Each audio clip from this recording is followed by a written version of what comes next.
चलिए lecture start करते हैं। हमने 50 तक के कर लिए थे, राइट। अब हम यहाँ पे बात करने वाले 50 से आगे। तो आपको ध्यान देना है, बहुत ही इम्पोर्टेंट हमारा ये सेशन चल रहा है, ठीक है। अभी तक के आपने देखा होगा क्योंकि आपने अभी तक के देखा होगा कि जो हमने जितने भी क्वेश्चन अभी हमने लेक्चर करवाए हैं, ठीक है, तो उसमें सिर्फ आपके प्रीवियस ईयर क्वेश्चंस है, राइट। प्रीवियस ईयर क्वेश्चंस है, और जो कि आपका आने वाली एग्जाम्स जैसे कि आपका आरआरबी, सॉरी, एसएससी जेई है ना, एसएससी जेई, ठीक है, इसके लिए बहुत ही ज़्यादा वेरी वेरी इंपॉर्टेंट होने वाला। तो आपको ध्यान देना है, समझ रहे हो बात को। चलिए तो हम कुछ नहीं, सिंपल स्टार्ट करते हैं जल्दी से, टाइम बिना वेस्ट किए हुए, ठीक है, क्योंकि एक एक टाइम आपका बहुत ही इंपॉर्टेंट है। क्वेश्चन नंबर 51 देखते हैं। A projectile is fired with initial velocity u, ठीक है, एंगल 55 टू हॉरिजॉन्टल, ठीक है, हॉरिजॉन्टल से आपका एक फायर किया गया 55 डिग्री एंगल से हॉरिजॉन्टल से, ठीक है। फिर उसके बाद में देखो वेलोसिटी u है। Then second projectile was fired the same velocity, velocity same है बट एंगल आपका चेंज है। Then the ratio of horizontal projectile and आपका, ठीक है, दोनों का रेशियो आपको बताना है, राइट। तो इसमें क्या हो जाए, इसका सबसे पहली चीज़ तो सिंपल है, ज़्यादा कुछ इसमें टेंशन वाली बात है नहीं। फिर भी आपको यहाँ पे फार्मूला तो पता होना चाहिए कि फार्मूला क्या होता है। तो जो प्रोजेक्टाइल मोशन जो होता है आपका, प्रोजेक्टाइल मोशन, तो उसमें आपका फार्मूला क्या हो जाता है, हॉरिजॉन्टल रेंज। देखो प्रोजेक्टाइल, ये वाला फार्मूला होता है इसका, आर इक्वल्स टू, ठीक है, वी स्क्वायर डिवाइड में आपका जी, और यहाँ पे साइन टू थीटा, ठीक है। ये आपका एक फार्मूला होता है जिसमें, ठीक है, ये चीज़ हो गया एक फार्मूला आपका, ये हो जाता है। फार्मूला तो यही होता है ना, फार्मूला यही होता है, और यहीं से ही आपको रेशियो निकालना है, राइट। तो आपको प्रोजेक्टाइल वाला जब भी कोई भी क्वेश्चन आए तो आपको ये फार्मूले को याद रखना है, ठीक है, R equals to V square by G, V square by G. आपने, अच्छा, इसको थोड़ा रिलेट करते हैं किससे, हाईवे से। आपने हाईवे में ये वाला फार्मूला तो सुना ही है, v square upon g r, ये वाला तो फार्मूला सुना ही हो ना। तो बस इसी को यहाँ पे क्या कर दो, v square upon g r को, ठीक है, मल्टी यहाँ पे साइन थीटा, सिर्फ साइन टू थीटा यहाँ पे मल्टीप्लाई करना है बस आपको, ठीक है। सिंपल सी चीज़, आपको इतनी भर चीज़ें यहाँ पे ध्यान रखनी है, ठीक है। तो आपको ध्यान रखना कौन सा है, सिर्फ ये फार्मूला। बस यहाँ पे आपको वैल्यू को पुट कर देना है, देन कैलकुलेट करके आपको बता देना है, ठीक है। यहाँ पे थीटा की जगह आप की क्या रख दो, 55 डिग्री, और यहीं पे आपका फिर सेकंड में, ठीक है, सेकंड में फिर से आपका वी स्क्वायर बाय जी हो जाएगा, फिर साइन टू थीटा, ठीक है, टू थीटा, थीटा की जगह फिर से 35 डिग्री, दोनों कैलकुलेट करके इनका रेशियो ले लेंगे, ठीक है। तो यहाँ पे जो वैल्यू आएगी वो आ जाएगी आपकी कितनी, ठीक है, 51 का आपका बी इक्वल टू 1 आ जाएगा, ठीक है, इक्वल टू 1, ठीक है। Ratio of horizontal projection equals to 1, right, ये चीज हो गया, राइट। चलिए तो आपका आंसर ये इक्वल में आ जाएगा, राइट। चलिए नेक्स्ट की बात करते हैं अपन, क्वेश्चन नंबर 52। क्वेश्चन नंबर 52 में आपका क्या बोल रहा है, यहाँ चेक करना। क्वेश्चन नंबर 52 बोल रहा है, if a roller is to be pulled over a curve, एक रोलर है, आप पुश कर रहे हो, ठीक है, पुल्ड कर रहे हो ओवर अ कर्व, राइट। तो the list force Q required, ठीक है, लिस्ट फोर्स क्यू रिक्वायर्ड, मतलब कि एक कर्व है जिसमें आपका क्या कर रहे हो, रोलर को पुल किया जा रहा है, रोलर को। तो आपका लिस्ट जो फोर्स है क्यू, उसकी रिक्वायरमेंट के बारे में यहाँ पे बात चल रही है।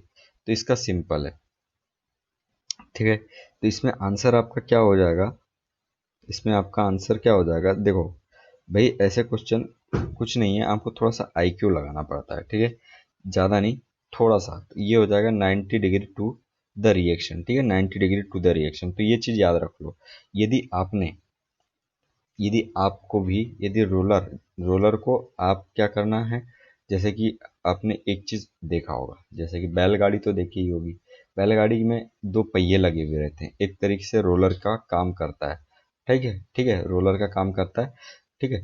तो यहाँ पे यहाँ पे रोलर काम करता है, इसको खींचने के लिए आपको 90 डिग्री टू द रिएक्शन, ये चीज़ आपको लगेगी। नेक्स्ट क्वेश्चन की बात कर लेते हैं आपका, चलिए आगे। 52 क्वेश्चन आपका यहाँ पे क्या बोल रहा है?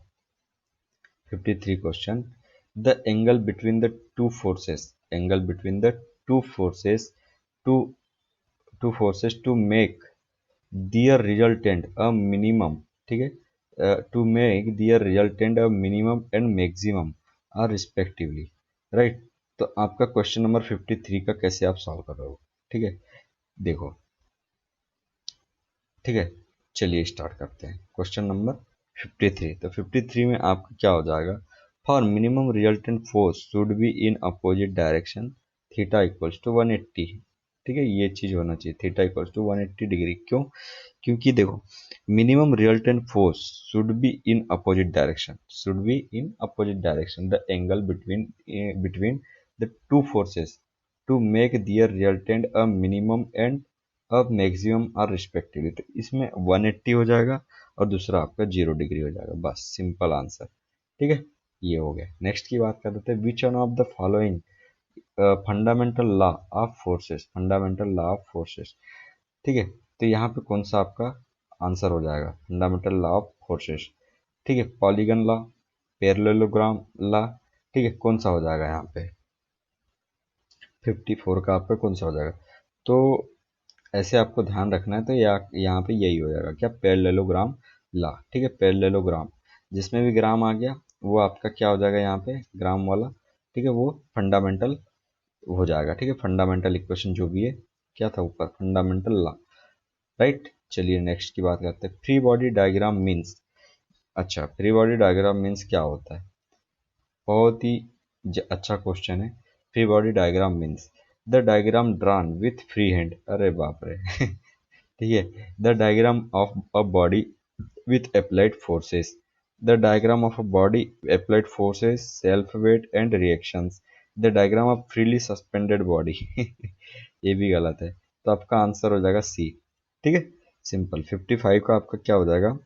सी, क्योंकि देखो फ्री बॉडी डायग्राम में आप जितनी भी चीज लगा सकते हो वो लगा सकते हैं, जितनी भी चीज मतलब फोर्सेस वगैरह जो चीज होते हैं वो। अब देखो 0.2% proof stress means, 0.2% proof stress means इसका मतलब क्या होता है? ठीक है, चलिए इसका मतलब क्या हो जाएगा? 0.2% प्रूफ स्ट्रेस मीन्स इसका क्या मतलब होता है, चेक करना आप, ठीक है। 56 0.2 स्ट्रेस का मतलब होता है आपका, ठीक है, इसका हो जाएगा सी, मतलब कि stress at which if unloading is made there will be 0.2% permanent set, ठीक है, ये चीज ध्यान रखना है। जब अनलोडिंग किया जाएगा, क्या? अनलोडिंग जब किया जाएगा तब आपका उसमें परमानेंट सेट कितना हो गया? परमानेंट सेट, तो परमानेंट सेट आपका वहां पे कितना हो रहा है? ठीक है, 0.2, ठीक है, 0.2%, राइट, ये चीज तो आपको ध्यान रखना है। तो जैसे ही 0.2% प्रूफ स्ट्रेस की बात की गई, 0.2% प्रूफ स्ट्रेस की यदि बात की जा रही है, तो वहां पे क्या हो जाएगा? परमानेंट सेट आपका कितना? 0.2%, ठीक है, ये चीज हो गया। नेक्स्ट की बात कर लेते हैं अपन, 57। 57 में आपका क्या बोल रहा है? इन केस ऑफ स्टील, देखो in case of steel the strain at yield point, ठीक है, in case of steel the strain, the strain at yield point, ठीक है, जो स्ट्रेन होता है आपका इल्ड पॉइंट के समय में स्टील में, ठीक है, स्टील में वो कितना होता है ये आपको पूछा जा रहा है। इसका आंसर हो जाएगा बी, 0.125, ठीक है, 0.125, ठीक है चलिए आगे बढ़ते हैं। नेक्स्ट क्वेश्चन 58 चेक करना क्या है आपका।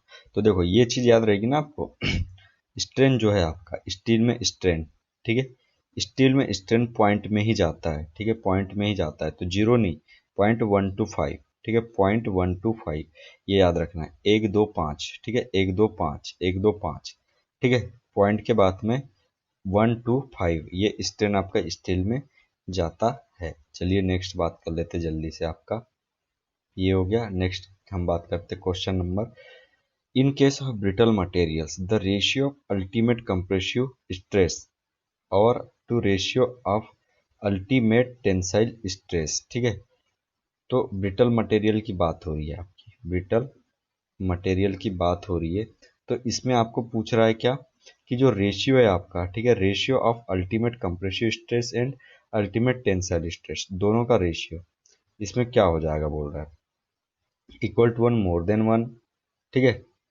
पहले कंप्रेस हो रहा है, more than one and less than one, ठीक है, may be anything do not relation exist, ठीक है, रूल एग्जिस्ट। तो इसमें आपका सिंपल है, 58 का आंसर होगा आपका बी, है ना, सही बात है, मोर देन वन, क्योंकि जो आपका ब्रिटल मटेरियल है, ठीक है, ब्रिटल मटेरियल, जैसे कि इसमें मोस्ट कॉमन एग्जांपल मैं आपको लेके बताता हूँ, कंक्रीट, ठीक है, कंक्रीट जो है आपका क्या है, एक ब्रिटल मटेरियल ही है, ब्रिटल की तरह ही इसको क्या किया जाता है, ट्रीट किया जाता है, राइट, ब्रिटल की तरह। तो ब्रिटल मटेरियल होने की वजह से क्या हो गया कि आपका देखो, ये आपका कंप्रेसिव होता है, तो कंप्रेसिव लोड आपका बहुत ज़्यादा ये बियर कर सकता है, वहीं पे टेंशन जो होता है, टेंशन, टेंशन एक भी चीज एक भी तरीके से नहीं लेता, राइट। चलो ये हो गई बात, नेक्स्ट की हम बात कर लेते हैं आगे आपका, चलिए नेक्स्ट क्वेश्चन है आपका 59। 59 क्या बोल रहा है आपका, अ बार, ठीक है, a bar of brass a bar of brass is enclosed in a steel tube, ठीक है, ये क्वेश्चन तो आपका ना कहीं पर भी घूमते रहता है, बहुत ही अच्छा क्वेश्चन है ये, ठीक है। एक आपकी देखो बार ऑफ ब्रास, एक ब्रास की बार है, ठीक है, आपकी ब्रास की बार है, अरे यार मैंने ये क्या बना दिया, ब्रास की बार है आपका इस तरीके की, ठीक है, इस तरीके की आपकी ब्रास की बार है, और उसके बाद में चेक करना, ठीक है, स्टील ट्यूब, ठीक है, in steel tube, in steel tube end is rigidly fasten at both the ends, ठीक है, रिजिडली फास्टन मतलब कि इस तरीके का आपका हमने क्या कर दिया, उसको पूरी तरह पैक कर दिए। तो ये है आपका ब्रास, ये है आपकी स्टील, इसको ऐसे चेक, क्या चेक, इधर से आपका बंद ही है, ठीक है।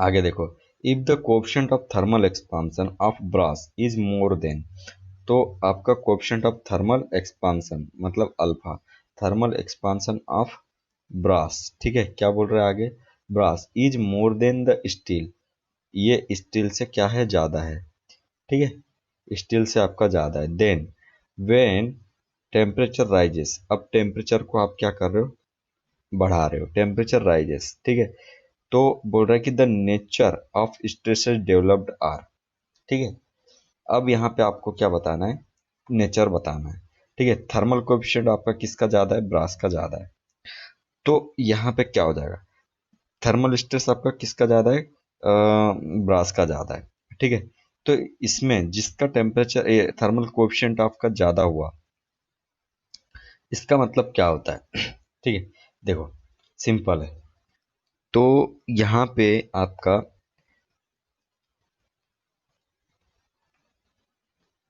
ठीक है, तो देखो हाँ, ठीक है, तो आपका क्या हो गया यहाँ पे, तो यहाँ पे चेक करना, जिसका थर्मल कोएफिशिएंट आपका ज़्यादा होता है वो अधिक बढ़ेगी, तो अधिक बढ़ेगी तो टेंशन आएगा, पर यहाँ पे एक वर्ड इनने यूज़ किया है क्या, रिजिडली फास्टन, ठीक है, rigidly fasten at both and, दोनों एंड में रिजिडली क्या है, फास्टन है, ठीक है। अब यहाँ पे चेक करो, सबसे पहले आप क्या करो, इसका ये हमने मिटा दिए, ठीक है, ये मिटा दिए, अब यहाँ पे क्या होगा, ठीक है, अब यहाँ पे क्या हो जाएगा कि आपकी जो ब्रास वाली है ना, ये ब्रास वाली जो है ये ज़्यादा क्या होगी, एक्सपांड होगी, ठीक है, जो ब्रास वाली है ज़्यादा एक्सपांड होगी, राइट, तो इसमें टेंशन आएगा, इसमें टेंशन आएगा, ठीक है, टेंशन आएगा, टेंशन आ रहा है, टेंशन आ रहा है, ठीक है, ये टेंशन आ गया, बट स्टील का थर्मल कोएफिशिएंट ऑफ क्या है, कम है, ठीक है, तो ये जो बढ़ेगी, बढ़ना चाहेगी पर उतना नहीं बढ़ पाएगी, तो इसमें क्या आएगा, इसके वजह से आएगा एक कंप्रेशन इसमें, राइट, इसमें आएगा कंप्रेशन, राइट। अब देखो आगे, अब देखो थोड़ा सा आगे कि भाई आपने ये सारी चीज हो गई, अब यहाँ पे चेक करो कि आपने कर दी इसको क्या, फास्टन, अब आपने कर दिया फास्टन इस तरीके से, ठीक है, इस तरीके से आपने कर दिया फास्टन, ये हो गया, राइट, इस तरीके से फास्टन कर दी, तो क्या हो गया यहाँ पे कि जैसे ही आपने फास्टन किया वैसे ही आपका जो बढ़ रहा था वो पूरी तरह रुक चुका, तो इसमें समझो कि कंप्रेशन आ गया, ठीक है, इसमें क्या आ गया, कंप्रेशन, और इसमें कंप्रेशन आया, इसमें क्या हो जाएगा, टेंशन आना चालू हो जाएगा स्टील में। तो आपका आंसर क्या हो जाएगा यहाँ पे, compressive in brass bar and tensile in steel. ठीक है, ये आपका आंसर हो जाएगा। चलिए नेक्स्ट की बात करते जल्दी से। नेक्स्ट क्वेश्चन आपका क्या बोल रहा है यहाँ पे, देखो ये क्वेश्चन जरा चेक करो। द रिलेशनशिप, ठीक है, इसमें रिलेशनशिप बताना है। बोला था ना ऐसे क्वेश्चन सदाबहार क्वेश्चन है, आपके कोई भी एग्जाम में आपको ये सब चीज दिखने को मिल जाता है। ठीक है, तो इसका हमने पढ़े थे, क्या पढ़े थे, तिनके, ठीक है, ई इक्वल्स टू तिनके वन में तुम। तो इसका आंसर हो जाएगा बी। 60 का आंसर क्या हो जाएगा आपका, सिंपल 60 का आंसर क्या हो जाएगा, बी, राइट। चलिए आगे बात कर लेते हैं। एम जो है यहाँ पे Poisson ratio, right. A portion of beam between two sections, portion of a beam between two sections is said to be in pure bending. ठीक है, दो पोर्शन है, ठीक है, देखो मतलब एक बीम है जिसमें दो पोर्शन है आपका, तो उसके बीच में जो जिसको बोला जाता है प्योर बेंडिंग। तो व्हेन देयर इज, तब इसके बाद में क्या होगा कि constant bending moment and constant shear force. ठीक है, फिर यहाँ पे देखना constant bending moment and zero shear force. ठीक है, जीरो बेंडिंग मोमेंट, ठीक है, ये सब गलत है, ये भी गलत है। तो इसका आंसर क्या हो जाएगा आपका 61 का, 61 का आंसर हो जाएगा आपका सिंपल बी, है ना। कांस्टेंट बेंडिंग मोमेंट रहता है पर शियर फोर्स जीरो होता है, तभी तो प्योर बेंडिंग कहलाता है ना।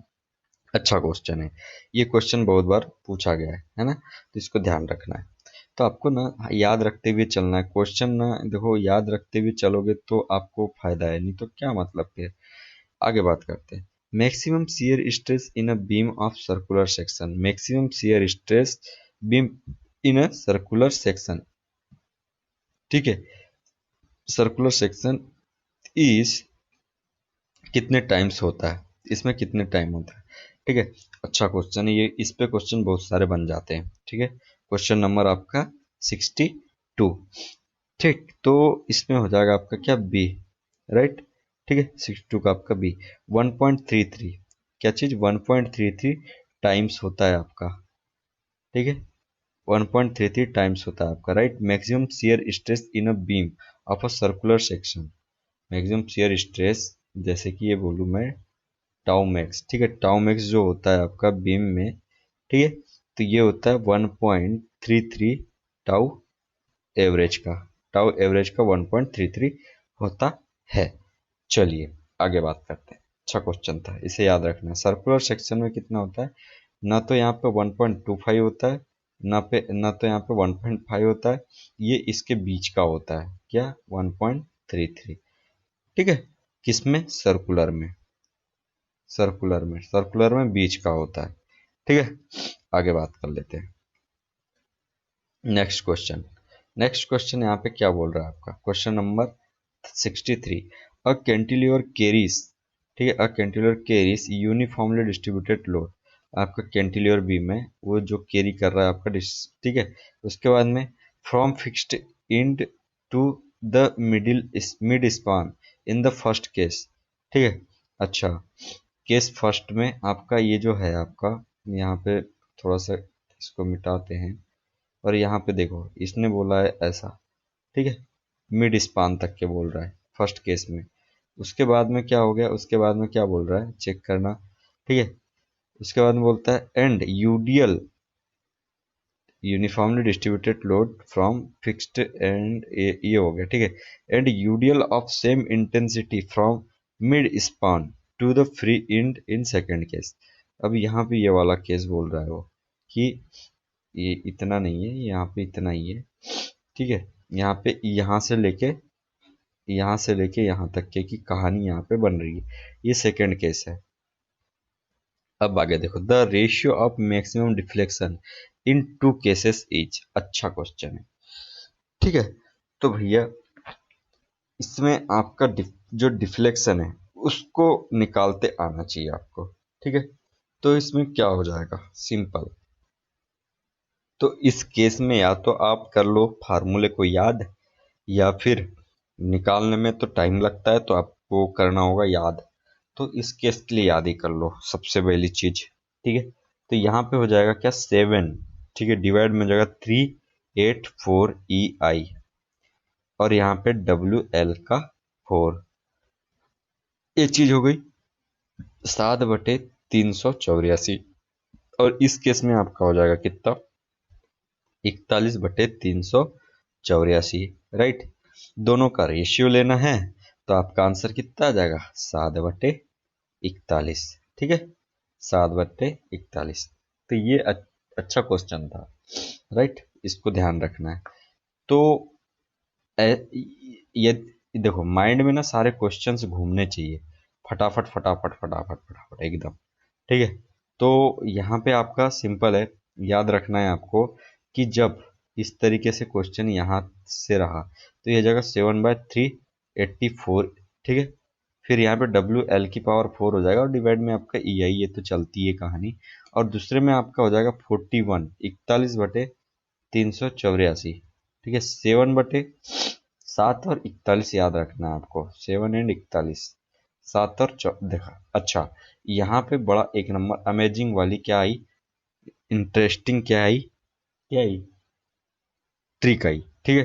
तो देखो 7 दूनी 14 होता है, एक को आप बदल दो, ठीक है, एक को इस तरफ ला दो तो 7 दूनी 14 हो गया ना, 14 हुआ कि नहीं मेरे भाई, यार कौन सी दुनिया में जी रहे हो, ठीक है। 7 दूनी 14 ही तो होता है यार, कोई 15 15 होता है क्या, 7 दूनी 14, तो यहाँ पे 14, ठीक है। तो यहाँ से ट्रिक बन गया, 7 7, ठीक है, यहाँ देखो 7 दूनी 14, 14 नीचे ऐसा, ठीक है। तो भाई दिमाग है, थोड़ा सा दिमाग विमाग लगाओ तो क्या पेपर निकल जाएगा, नहीं तो हमेशा इसी पढ़ते रह जाओगे और जिंदगी में ना हो पाएगा उद्धार, बाप नहीं बन पाओगे जिंदगी में, ठीक है। तो इसलिए जल्दी से आपको करना है। Kern of rectangular column is having shape, kern, अच्छा क्वेश्चन आया है मेरे भाई, अच्छा क्वेश्चन आया। कर्ण क्या होता है, कर्ण, ठीक है, of rectangular column is have shape, ठीक है। जो कर्ण होता है उसका शेप क्या होता है, इसका शेप होता है आपका 64 का, आपका हो जाएगा सिंपल सी डायमंड शेप होता है, मालूम आपका। देखो ये होता है आपका रेक्टेंगुलर, ठीक है, रेक्टेंगुलर। तो इस तरीके का आपका यहाँ पे कर्ण बनता है डायमंड शेप में, ठीक है। अच्छा क्वेश्चन था, कर्ण पूछ लिया, ऐसे क्वेश्चन आपके SSC में पूछता है। नेक्स्ट आगे बढ़ते, in the analysis of thin cylinder, in the analysis of thin cylinder assumptions made are, ठीक है। जो थिन सिलेंडर होता है उसमें आप एजम्पशन क्या क्या लेके चलते हो, ठीक है। Radial stress is neglected, the hoop and longitudinal stress distribution across section is uniform. यहाँ पर आपका एजम्पशन क्या हो जाता है, सिंपल, 65 का आपका क्या हो जाएगा, A, both first and second. Radial stress भी आपका नेग्लेक्ट करके चल, देखो थीन, क्या, थीन, ठीक है। थीन सिलेंडर की यहाँ पे क्या चल रही है, बात, थीन सिलेंडर की क्या चल रही है यहाँ पे, बात, ठीक है। अब देखो थीन सिलेंडर में ना यहाँ पे एक तो रेडियल स्ट्रेस, भाई पहले से ही पतला है, थीन का मतलब क्या हो गया, पतला। तो रेडियल स्ट्रेस जो है पहले से ही अपन नेग्लेक्ट कर देते हैं, पतले को क्या परेशान करना, ठीक है। तो एक चीज अपन ने नेग्लेक्ट कर दी, तो ये भी आपका एजम्पशन हो गया। और दूसरी चीज हम यहाँ पे लेके चलते हैं क्या, हुप एंड लॉन्गिट्यूडनल स्ट्रेस, ये तो लेके चलेंगे यार, इतना तो भाई भाई लेना ही चाहिए ना, नहीं तो फिर किस क्या मतलब, सिलेंडर बोलने का क्या कोई मतलब निकलता है, नहीं निकलता, ठीक है। तो यहाँ पे क्या हो जाएगा, हुप स्ट्रेस में आपका ये अपन यूनिफॉर्म लेके चलते हैं। चलिए तो आपका ये आंसर दोनों ट्रू हो जाएंगे, दोनों सही है। अब नेक्स्ट 66 की बात कर लेते हैं जल्दी से। In an electric strain gauge, electric strain gauge है आपका, the quantity measured to determine strain is, ठीक है, the quantity measured to determine strain is current, resistance, voltage या फिर none of the above. Electric strain gauge जो होता है current नापता है, वोल्टेज नापता है, रेजिस्टेंस नापता है, क्या नापता है भाई, 66 का आप ये नापता है रेजिस्टेंस, ठीक है। जो स्ट्रेन इलेक्ट्रिक स्ट्रेन गेज जो होता है वो क्या नापता है, आपका रेजिस्टेंस को नापता है। चलिए नेक्स्ट की बात करते हैं, आपका 67 की हम बात कर लेते हैं। तो 67 का सबसे पहली चीज क्या बोल रहा है यहाँ पे चेक करो, 67 का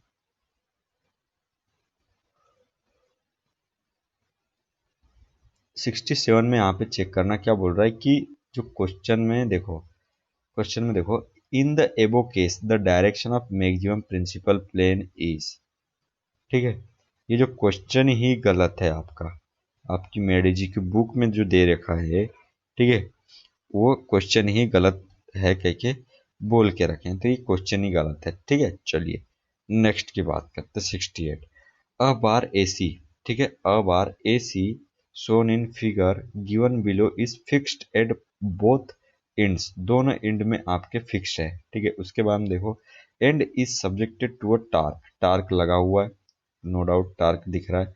उसके बाद में देखो टार्क, ठीक है, subjected to a torque T at B. ठीक है, उसके बाद में वेयर ए बी, जो ए बी है, ए से B 1/3, then torque at end A. ठीक है, then torque at end A.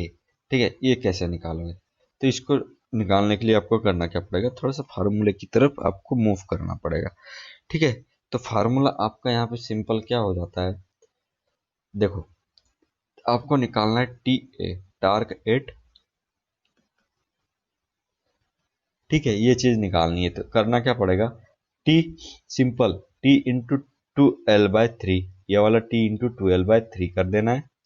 ठीक है, टी का मतलब टार्क है, 2l/3 डिवाइड में आपको कर देना है क्या, l/3 प्लस में आपका हो जाएगा 2l/3, तो इक्वल में आ जाएगा यहाँ पे कितना 2/3 टी। ठीक है, तो आपका आंसर हो जाएगा यहाँ पे 2/3 टी, सिंपल है। चलिए आगे बढ़ जाते हैं। इस तरीके से आपको थोड़ा सा कैलकुलेशन कर देनी है। ठीक है, तो जैसे ही इस टाइप का क्वेश्चन आया तो ये वाला टी मल्टीप्लाई ये वाली डिस्टेंस, ठीक है, ये वाला टी मल्टीप्लाई ये वाली डिस्टेंस और डिवाइड में आपका क्या, पूरी जो जितनी भी डिस्टेंस है उसको प्लस कर देंगे। ठीक है, चलो आगे बढ़ जाते हैं। नेक्स्ट क्वेश्चन आपका बोल रहा है 69 अ ए इज अ शाफ्ट, ठीक है, A is shaft of diameter, A is a shaft of diameter D, ठीक है, and B is a shaft of diameter 2d। ठीक है, A is a shaft of diameter D, मतलब कि आपकी जो एक शाफ्ट है उसकी डायामीटर कितनी है, डी है, ए की। ठीक है, उसके बाद में बी शाफ्ट है, उसकी डायामीटर है 2d। ठीक है, the ratio of polar modulus of section, polar modulus of section B to section A. ठीक है, तो आपका पोलर सेक्शन मॉडुलस बताना है। ठीक है, जेड पी है ना, जेड पी डिवाइड ए क्या हो गया, ठीक है, Z P, Z P divided by, मतलब ये किसका बताना है आपको, B to A, Z P divide में आपका ए, ये बताना है। तो इसमें क्या हो जाएगा, इसमें आपका क्या हो जाएगा 69 में, इसका क्या हो जाएगा, अच्छा क्वेश्चन है। तो पोलर मॉडुलस ऑफ सेक्शन जो होता है, ठीक है, वो कितना होता है शाफ्ट के केस में, तो पोलर मॉडुलस ऑफ सेक्शन जो होता है आपका, वो होता है यहाँ पे पाई/16 डी का क्यूब। ठीक है, पाई/16 डी का क्यूब, ये होता है पोलर मॉडुलस ऑफ सेक्शन। क्या याद रखोगे, ठीक है, जेड पी जो होता है, जेड पी जो होता है वो कितना होता है, पाई/16 डी क्यूब। ठीक है, ये होता है। ठीक है, तो आपको याद रखना पड़ेगा ये चीज, तो दोनों का रेशियो ले लेना, आपका आंसर आ जाएगा। ठीक है, कोई दिक्कत वाली बात नहीं, तो इसमें आ जाएगा 8। अच्छा, मेन दिक्कत वाली बात क्या है यहाँ पे स्टूडेंट को, कि भाई याद नहीं रहता कि जेडपी का फार्मूला क्या है, तो ये याद रखो। अच्छा, आपने नाम सुने होंगे किस चीज का, डाकू जगीरा, डाकू जगीरा, तो डी क्यू का हो गया डाकू, और जगीरा की जगह डाकू जगीरा, जगीरा डाकू की पसली, ऐसे याद रख लो। ठीक है, तो यहाँ पे जेड पी याद रह गया। ठीक है, ऐसे याद रखते हुए चलना है मेरे छोटे भाई, क्योंकि यहाँ पे कंपटीशन बहुत अधिक है। चलो आगे बढ़ते हैं। बोलता है यहाँ पे in finding Reynolds number the characteristic length of circular pipe is taken as. ठीक है, रिनॉल्ड्स नंबर पता कर फाइंड करने के समय में हम जो लेंथ ऑफ सर्कुलर पाइप है वो कितनी कितनी लेके चलते हैं। ठीक है, तो अपन कितनी लेके चलते हैं यहाँ पे, सिंपल यहाँ पे लेके चलते हैं हम डी।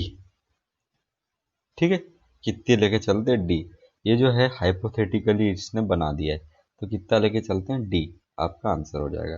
फिर आगे देखो, in case of turbulent flow the loss of pressure head, the loss of pressure head, ठीक है, the loss of pressure head is proportional to v n, where v is mean velocity and n is from, n क्या है आपका 71 में, देखो इसमें answer हो जाएगा आपका सिंपल, ठीक है, इसका आंसर आपका होता है बी, बी 1.75 टू 2, ठीक, 1.75 टू 2.0, ये आपको ध्यान रखना है एन की वैल्यू, ठीक है, इन टर्बुलेंट फ्लो में।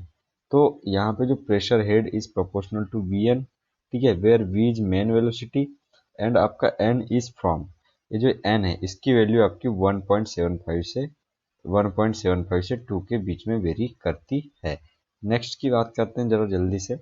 नेक्स्ट क्वेश्चन देखो, यहाँ पे बोल रहा है if the fraud number is in open channel flow, open channel flow है और फ्रॉड नंबर की बात चल रही, लेस देन 1 है, फ्रॉड नंबर हो गया आपका लेस देन 1, ये तो ऐसा क्वेश्चन है, सदाबहार क्वेश्चन है, ठीक है, जैसे यूट्यूब पे सदाबहार नगमे होते हैं ना, वैसे ये यहाँ पे अपने इस पे क्या है, सदाबहार क्वेश्चन है, तो ये पूछते रहता है, ठीक है।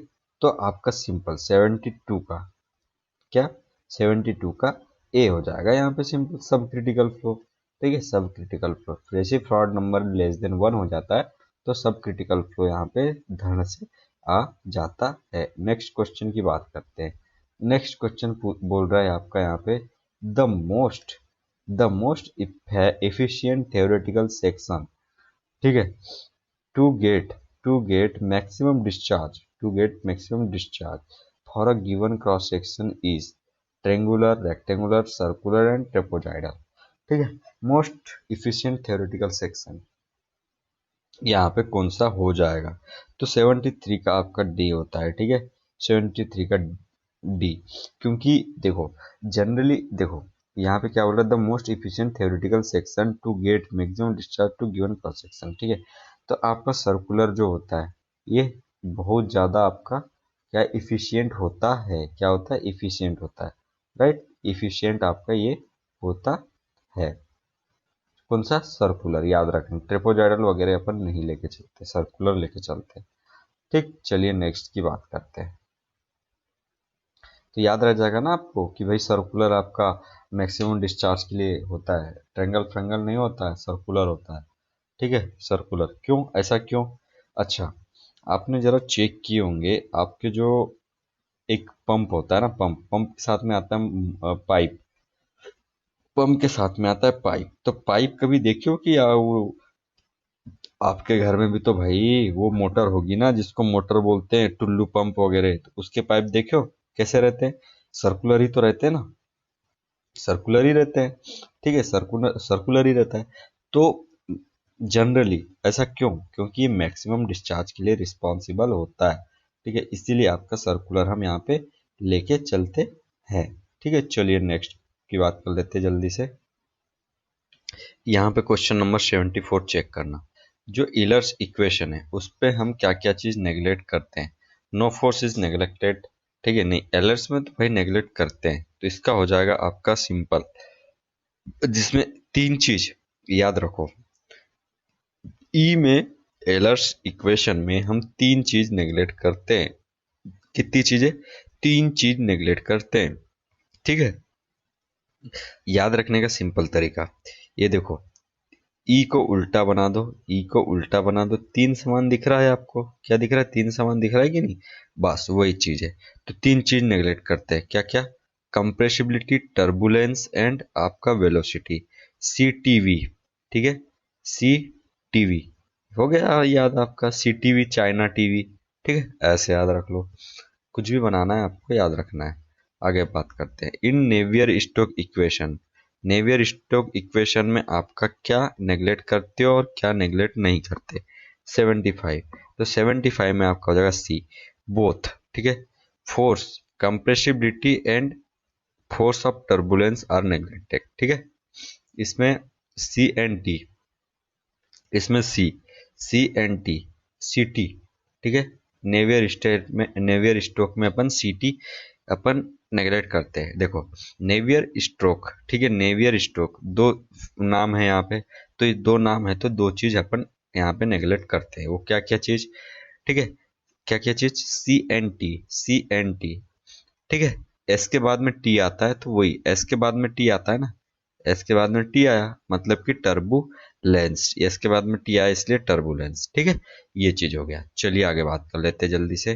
क्वेश्चन आपका नेक्स्ट है, और नेक्स्ट क्वेश्चन में क्या बोल रहा है, ठीक है। जेड जो इन टर्म्स, जेड जो है वो क्या रिप्रेजेंट करता है, potential energy, pressure energy, potential energy per unit weight, ठीक है, नॉन ऑफ द एबो।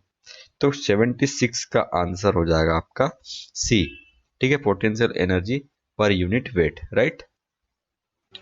देखो यहाँ नेक्स्ट क्वेश्चन क्या बोल रहा है, तो यहाँ पे याद रखना है, जो भी टर्म होती है ना यहाँ पे पर यूनिट वेट ही चलती है, क्या चलती है, पर यूनिट वेट, ठीक है। बर्नौली इक्वेशन की बात करते हैं। Bernoulli equation finds it's applicable in, ठीक है, Bernoulli equation finds it's applicable in pitot tube में, वेंचुरी मीटर में, ओरिफाइस मीटर में, ऑल ऑफ द एबो में। तो 77 में आपका हो जाएगा क्या, ऑल ऑफ द एबो। सब में भाई बर्नौली इक्वेशन तो दादा है फ्लूइड मैकेनिक्स के, तो वो तो सब में लगेंगे ना, दादा तो सब में लगते हैं ना आपको, ठीक है। चलिए आगे बात करते हैं। नेक्स्ट क्वेश्चन है, critical path lies along the activities, ठीक है, हैविंग टोटल फ्लोट। जो क्रिटिकल पाथ है आपका लाइज अलोंग, जो क्रिटिकल पाथ जो होता है वो कब होता है, ठीक है, तो पॉजिटिव, नेगेटिव और सेम, ठीक है, इनमें से तो मुझे नहीं लगता कि कोई चीज होगी। तो यहाँ पे आपका क्या हो जाएगा, 78 का सी हो जाएगा, क्या हो जाएगा, zero.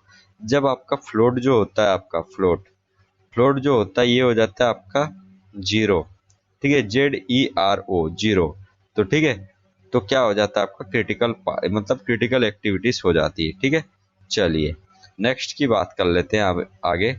Various activities of project are shown on bar chart अब by, various activities of a project are shown on bar chart, किससे, ठीक है, हॉरिजॉन्टल लाइन से, क्रॉसेस से, वर्टिकल लाइन से, डॉट से, ठीक है। तो 79 का आपका सिंपल है आंसर होता है आपका बी, मतलब कि हॉरिजॉन्टल लाइन से, किससे, हॉरिजॉन्टल लाइन से अपन क्या करते हैं, जो various activities of a project are shown on bar chart, जो बार चार्ट है आपकी, है ना, बार चार्ट, तो बार चार्ट में आपका किससे शो करते हो, हॉरिजॉन्टल लाइन से, किससे, हॉरिजॉन्टल, हॉरिजॉन्टल लाइन से आप इसमें शो करते हो। समझ में आ गई बात। चलिए नेक्स्ट बात कर लेते हैं, आपका नेक्स्ट क्वेश्चन की बात करते हैं। नेक्स्ट क्वेश्चन है आपका यहाँ पे, critical path network helps an engineer. एक इंजीनियर नाम की कोई चीज होती है जो कि हम हैं, है ना, तो उसको हेल्प करता है क्रिटिकल पाथ, किस चीज में, तो बताना है आपको, to concentrate his attention on critical activities, ये तो बिल्कुल राइट है। To divert the resources from non critical advanced activities to critical activity, ये भी सही है। To caution for avoiding any delay in the critical activities, to avoid delay of the whole project, बिल्कुल सही है। तो आपका यहाँ पे 80 का आंसर क्या हो जाएगा, डी। सब एक ही फैमिली के, एक ही ग्रुप के यहाँ पे चट्टे बट्टे लग रहे थे, तो इसीलिए आपका आंसर हो गया आपका डी। आगे बात करते हैं, if TL is the latest allowable event occurrence time, total activity slack is equal to, ठीक है, total activity slack is equal to, चलो इसका देखते, क्वेश्चन नंबर 81 का यहाँ पे चेक करना क्या होता है, ठीक है। क्वेश्चन नंबर 81 का यहाँ पे आपका हो जाएगा सिंपल, ठीक है, LST minus EST, LFT minus EFT या TL माइनस EFT, इसका क्या आंसर होगा, कुछ समझ में आ रहा है आपको 81 में, ठीक है।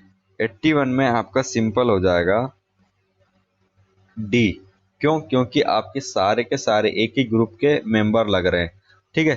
तो आपका यहाँ पे हो जाएगा क्या, सिंपल LST माइनस EST, और ये आपका फॉर्म, ये इसका आपका आंसर हो जाएगा, ठीक है।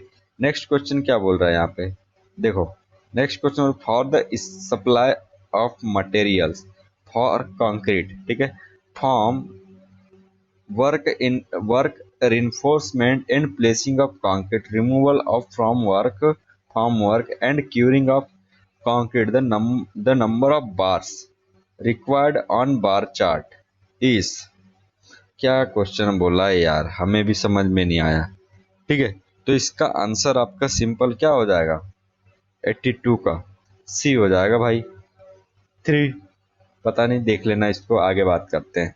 ठीक है, carbonization of coal, carbonization of coal consist of, ठीक है, drying and crushing the coal to a fine powder.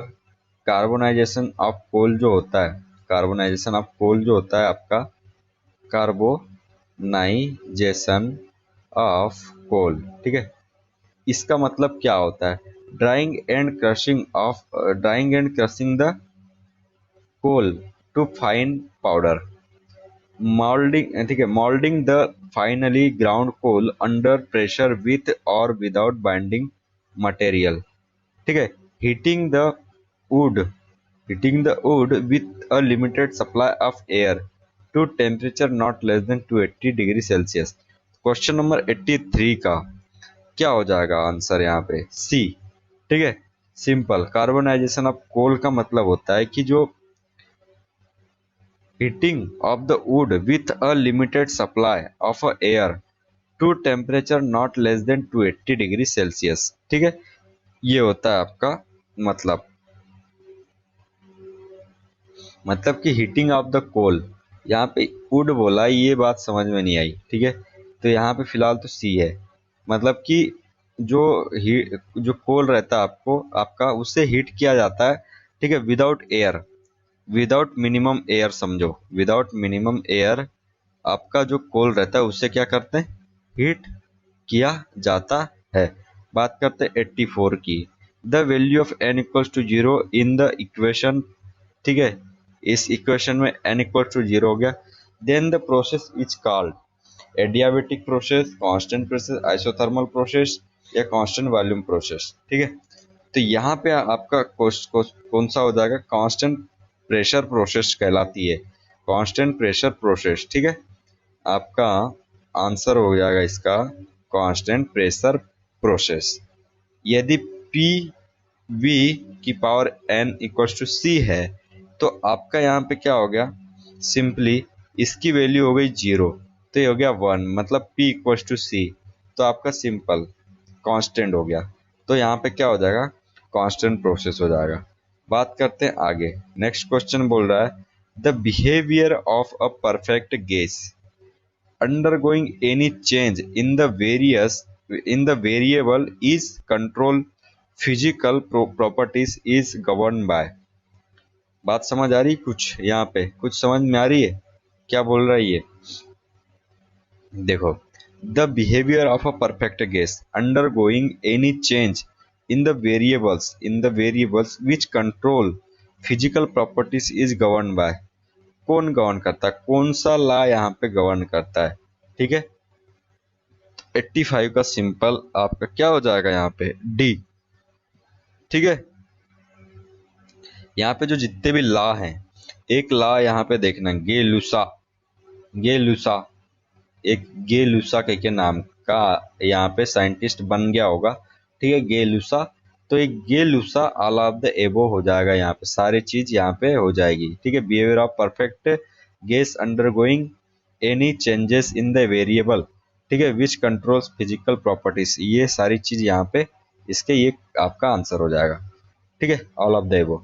Next बात, अब यहाँ पे एक चीज ध्यान रखना, कोई भी चीज बोल देगा, जैसे क्वेश्चन, नेक्स्ट क्वेश्चन कोई भी एक हाथ क्वेश्चन में कहीं पे भी बना के पूछ लेगा, जो बॉयल्स लॉ है वो किसके लिए यूज होता है, तो यहाँ पे गैस के पर्पज से यूज होता है। चार्ल्स जो होता है वो भी गैस के पर्पज से, गे लूसा ये भी किसमें, गैस के लिए यूज होता है। ठीक है, 86 का चेक करना, 86 में आपका क्वेश्चन क्या बोल रहा है, which of the following gases has the highest calorific values. ठीक है, किसमें आपकी हाईएस्ट कैलोरीफिक की वैल्यू होती है, कोल गैस में, प्रोड्यूसर गैस में, मोर्न गैस में, ठीक है, और ब्लास्ट फर्नेस गैस में। तो आपका 86 में आपका क्या हो जाएगा यहाँ पे, सिंपल कोल गैस में, ठीक है। 86 का आंसर है कोल गैस। तभी तो आप देखते होंगे कोल को आप क्या करते हो, एक तरीके से फ्यूल की तरह यूज करते हो, ठीक है। फ्यूल की तरह आप क्या करते हो, यूज करते हो किसको, आपका कोल को। नेक्स्ट बात करते जल्दी से। अच्छा, कैलोरीफिक वैल्यू की थोड़ी सी मैं यहाँ पे चर्चा कर लेता हूँ।